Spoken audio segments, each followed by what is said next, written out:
అనంతపురం జిల్లా రాప్తాడులో జరిగిన వైఎస్ఆర్సీపీ సిద్ధం సభలో ఫోటోలు తీస్తున్న ప్రముఖ జర్నలిస్టు కృష్ణపై అమానుషంగా రౌడీ మూకల దాడిని ఏపీయూడబ్ల్యూజే యూనియన్ తీవ్రంగా ఖండించింది.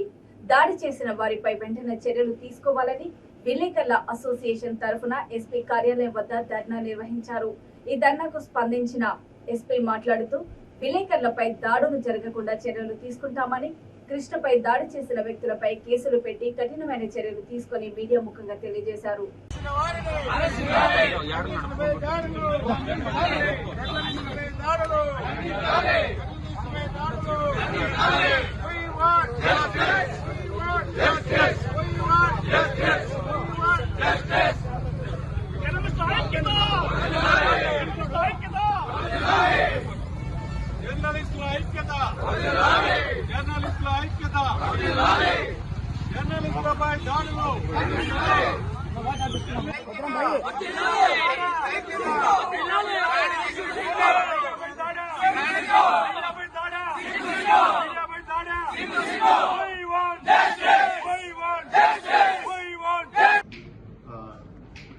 ఈనాడు Andhra Pradesh Union of Working Journalist Anantapur డివిజన్కి సంబంధించిన వారు ఒక కంప్లైంట్ ఇచ్చారు.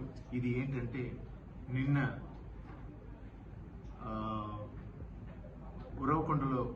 రాప్తాడ్లో జరిగిన సభలో జర్నలిస్ట్ మీద జరిగిన దాడి మీద ఇవ్వబడిన కంప్లైంట్. ఈ విషయం మీద ఇమ్మీడియట్ గా ఎఫ్ఐఆర్ నమోదు చేసి, అది కూడా టఫ్ సెక్షన్స్ లోనే నమోదు చేయబడి, దీంట్లో ఎవరెవరు పార్టిసిపేట్ చేశారో వాళ్ళని ఖచ్చితంగా ఐడెంటిఫై చేస్తూ వాళ్ళని అరెస్ట్ చేయడం జరుగుతాయి. అరెస్ట్ మాత్రం కాకుండా వాళ్ళ యాంటిసిడెంట్స్ కూడా వెరిఫై చేసి ఫర్దర్ యాక్షన్స్ కూడా తీసుకోవడం జరుగుతుంది. అదేవిధంగా ఈ విషయం మీద ఇంకా ఒక 2-3 రిప్రజెంటేషన్స్ కూడా వచ్చినాయి. వాటిని కూడా పరిగణనకి తీసుకొని ఈరోజు ఎఫ్ఐఆర్ చేస్తున్నాం. అయితే నిన్న పోలీసు వైఫల్యం కూడా కొంత దాంట్లో కనిపిస్తుంది సార్. ఏంటంటే స్టేషన్ తీసుకొచ్చారు, గంట సేపు కనీసం ప్రిలిమినరీ ట్రీట్మెంట్ కూడా నోట్లో ముక్కులో పోలీస్ స్టేషన్ తీసుకెళ్లారు, బూతులు తెచ్చుకుంటూ తీసుకెళ్లారు. తర్వాత మన రిపోర్టర్ పిలిచేసి ఇప్పుడు మీరు ఏదైతే పోలీస్ మీద ఆరోపణ చెప్తున్నారో, అడిషనల్ ఎస్పీ అడ్మిన్ స్థాయిలో అది కూడా ఎంక్వైరీకి పెట్టి ల్యాప్సెస్ ఏదైతే ఉందో వాళ్ళ మీద కఠినమైన చర్యలు తీసుకోవడం జరుగుతుంది.